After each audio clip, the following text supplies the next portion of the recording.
Hey guys, Adam Wilkins.com Reps again, here to talk to you today about Vendor Central and what it takes to successfully and smoothly migrate from the retail division to the third-party marketplace division at Seller Central using FBA. So most importantly, this transition can be very smooth, and it likely will not interrupt your business, likely will be seamless to the customer, and odds are, for many of you, the margins will improve as well as the efficiency in running the business itself, if you choose to go from 1P to 3P. So Vendor Central to Seller Central using either FBA or FBM, although we do recommend you utilize FBA unless you were using the dropship or direct fulfillment on Vendor Central and you prefer the FBM model on the Seller Central side. So the first thing you're going to do is obviously open up your Seller Central account if you are a 1P vendor, and add all of your seller SKUs over to the Seller Central side with zero inventory. You're just migrating or making those items available on Seller Central for the prospect of potentially moving the business over in that direction. Now, the next thing you're going to want to do on the Vendor Central side is pull up your inventory report and look at how many weeks of cover or WOC you have for each ASIN in stock. This will tell you how many weeks roughly, based on the current demand, will your inventory last by ASIN in Vendor Central. After this, you're going to analyze your sell-through. So compare your inventory on hand to your daily or weekly sales, and then divide those numbers and figure out how much inventory in days or weeks you have left at Vendor Central. From here, you're going to take that number in estimation, and generally speaking, it's going to be about 4 to 6 weeks of cover in Vendor Central, and that's your gap that you need to bridge in Seller Central.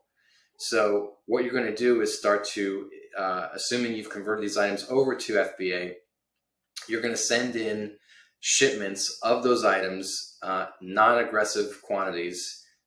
So figure 2 to 3 weeks worth of inventory over into Seller Central. Once you've done this, you're going to want to go back into Vendor Central and mark those same items as permanently unavailable. This will tell the system to stop ordering it. You may still get some subsequent POs for the next 2 to 3 to maybe even 4 weeks. And you have to make sure that you're doing a hard reject on those POs, which are the bottom rejection options each week.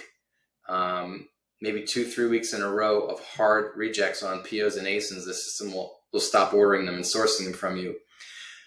You can also make a case inside Vendor Central and tell them you're no longer going to be selling these items. It will keep your Vendor Central account open but dormant. Amazon will then stop ordering these items. And ultimately, what you want is relinquishment of the buy box, so that when your 3P inventory hits the fulfillment center, it's really inactive or waiting on the sidelines as an additional offer for buy box. For when you have another 2 weeks, maybe 3 weeks left of Vendor Central inventory, it then goes away. The buy box is relinquished to your 3P offer, assuming the price is competitive or matched. And now you are officially a Seller Central supplier. Now, you may need to continue to manage your item details and catalog management in the Vendor Central side, or through Brand Registry. Relinquishment of that ASIN data or data contribution can be a little dicey, because the retail contribution trumps everything, even Brand Registry. So if you had your Brand Registry redirected over to your 3P store, the retail contribution, because the ASIN was created there, may still supersede you moving over to 3P. So that might be the only really juggling act you have. But you can, over time, move all those things over to 3P, and especially the data contribution It just takes several cases to Brand Registry directly from inside your Seller Central store. But now you've successfully moved your items and your funnel over to 3P.